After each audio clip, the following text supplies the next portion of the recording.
सहमत है काफ़ी हद तक। आई थिंक हिंदुस्तान भी काफ़ी सहमत हो गया। कुछ कुछ लोग बदल चुके हैं, कुछ लोगों की बदलने की देर है। हाँ नहीं, अपने घर समझ बैठ जा आराम से राहुल, क्या फ़र्क है। और आवाज़ कर ले थोड़ी सी। आई डू बिलीव आज हुनर की वजह से, काबिलियत की वजह से आपको आगे बढ़ने का मौका या काम करने का मौका या कुछ भी करने का मौका मिलना चाहिए। लाइट आपको फिर से ऑन करनी है? नहीं, ठीक है। कुछ भी करने के लिए you don't have to be, अरे आप मर्द हो तो आप ये करोगे, औरत हो तो आप ये करोगे, ये ज़रूरी नहीं है।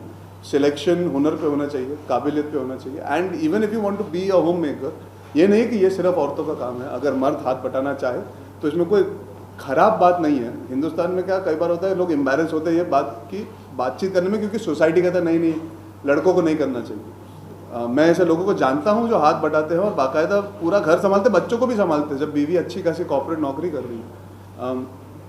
तो मैं ये कहूँगा काम के सिलसिले में आज स्त्रीलिंग पुल्लिंग सेम थिंग बन चुका है। जैसे आप देखते हैं हमारे मीडिया में भी आज I think man and women are equal in terms of कितने जर्नलिस्ट है, काफ़ी हद तक इक्वालिटी आ चुकी है।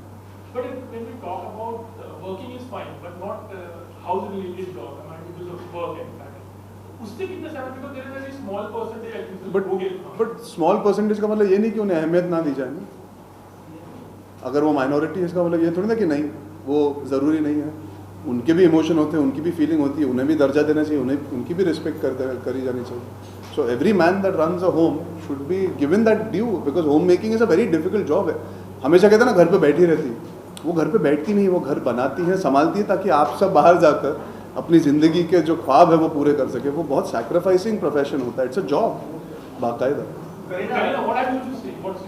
No, I totally agree with Arjun what he's saying.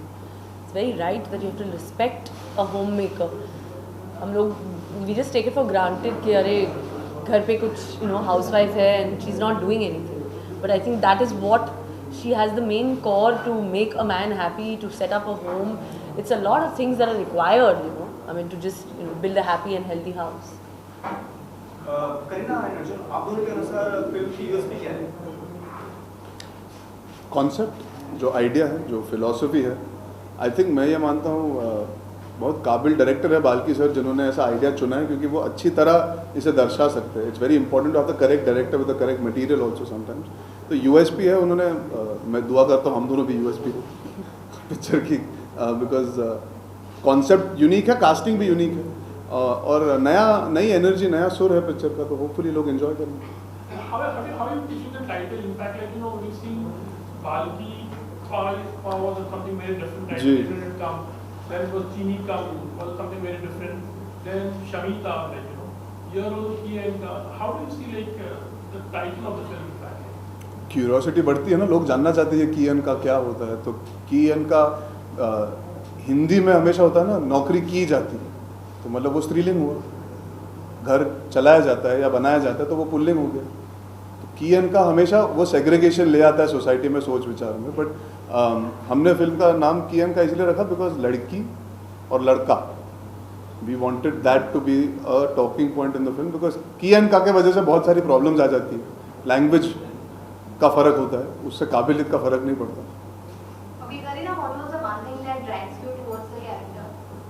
मेरे साथ काम करना चाहती थी। हाँ नहीं, I think that of course जब मैंने कहानी सुनी तो I didn't even wait to the end of the second half. मैंने इंटरमिशन में ही कह दिया कि I am doing the film because it was such a different concept, such a novel concept. पहली बार ऐसे subject I think Indian screen पे ही आ रहा है, तो of course I jumped at the role. आपने जब पहले जब ये वाली कहानी सुनी तो पहला रिएक्शन क्या था आपका? यही तो मैंने कहा कि I jumped at the role because it was so interesting, इतनी अलग कॉन्सेप्ट थी, कभी बड़े पर्दे पर दिखा नहीं। यार मैंने तो 2 लाइनें सुनी, मैंने पूछ लिया बाल्की सर से कितने बजे आना है शूटिंग पे। हमने आपको हमेशा एक्शन करते हुए देखा है। नहीं, अच्छा आपने 2 स्टेट्स नहीं देखी होगी। वो भी देखा है नहीं, अच्छा आपने 2 स्टेट्स तो बिल्कुल नहीं देखी है। हाँ, तो कितना मतलब आपको डिटेलिंग करनी पड़ी कि इनका भी? नहीं, मैं एक एक्टर हूँ, मैं कलाकार हूँ, मैं हर तरह के रोल कर सकता हूँ और करते जाऊँगा। मेरी सबसे बड़ी जो सक्सेस रही है वो 2 स्टेट्स रही है, जो एक जेन्युइन फैमिली रोमांटिक ड्रामा थी। As an actor I have never ever shied away from experimenting and taking chances. तो for me I would like to believe I am able to do all kind of roles. Action की imagery होगी, पर बाकायदा मेरी सबसे successful film तो romantic picture है, तो कहीं ना कहीं ऑडियंस आई थिंक फिल्म को पसंद करती है, ना कि आपके इमेज को। आई थिंक वो पुराना ज़माना था जब इमेजरी बहुत ज़रूरी होती थी. आज नए एक्टर्स जो है वो फिल्म से जुड़े होते हैं. फिल्म आज प्रायोरिटी ले चुकी है. Okay, Arjun, have you taken any inspiration from Samar to play this role? No, you have to realize a director comes with an idea and a thought. It's not always drawn from that somebody that he knows or she knows, but you've heard about a lot of people like this. बहुत सारे ऐसे लोग हैं, हम दोनों जानते हैं. I know a lot of, especially, for example, writers. They can work out of home and still be homemakers. This boy doesn't have ambition. We are not saying you should not have ambition. That is this boy. He does not want to get into the corporate world or the rigmarole of working every day. I know enough people, तो मुझे पता है कि ऐसे लोग हैं. बस इनके बारे में बातचीत नहीं होती बिकॉज लोग एम्बेरस फील करते हैं. सोसाइटी इन्हें नीचा दिखाती है कि नहीं तुम औरतों का काम कैसे कर सकते हो. अब हाँ, कई जगह पे तो मर्दों को किचन में आना अलाउड नहीं है. नहीं ये तो औरतों की जगह है, तुम मत आओ बेटा, तुम बाहर बैठो.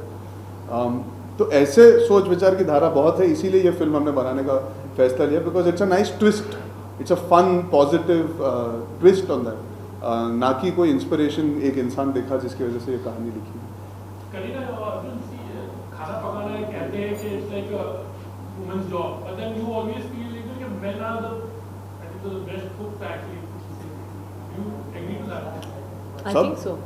सब अलग अलग चीज़ें. शेफ्स जो बाकायदा होटल्स में होते हैं वो अमेजिंग खाना बनाते हैं. लेकिन जब आप होटल में रह के बोर हो जाते हो, घर जाके तो आपको घर का खाना ही पसंद आता है जो एक औरत पकाती है. तो I think in both aspects they both are unique. That is why I am saying ये सेपरेशन नहीं होना चाहिए कि मर्द खाना अच्छा बनाता है या औरत. अच्छी तरह बनाते हैं दोनों. Okay, Out of Karina, love, actually, have you made anything with maybe it could be your chef or your whoever it is? Maybe it could be a coffee or something also. Sorry. कुछ बनाया. मैं प्यार के लिए खाना जानता हूँ, पकाना नहीं. Me too. Only love to eat. हाँ, मैं प्यार के लिए ये एक्शन बहुत अच्छी तरह करता हूँ. But a small thing like coffee or something. Sir इस पिक्चर के पहले मैं किचन में इस जाने पिक्चर से के डरता बाद। था. पॉपकॉर्न बना सकता हूँ बस, और कुछ नहीं. Last two questions. okay, anything from the movie which has touched you both on a personal note? I mean, you have to see the film, so I can tell you in detail. But बहुत सारी चीज़ें हम लोग taken for granted, हम लोग realize नहीं करते. तो when you do a film like this, sometimes you realize, अरे यार, being a homemaker is a very difficult job.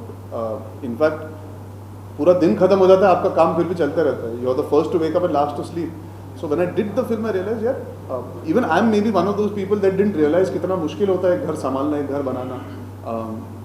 That is my take home from the film, that I definitely do have newfound respect for all the homemakers across the world.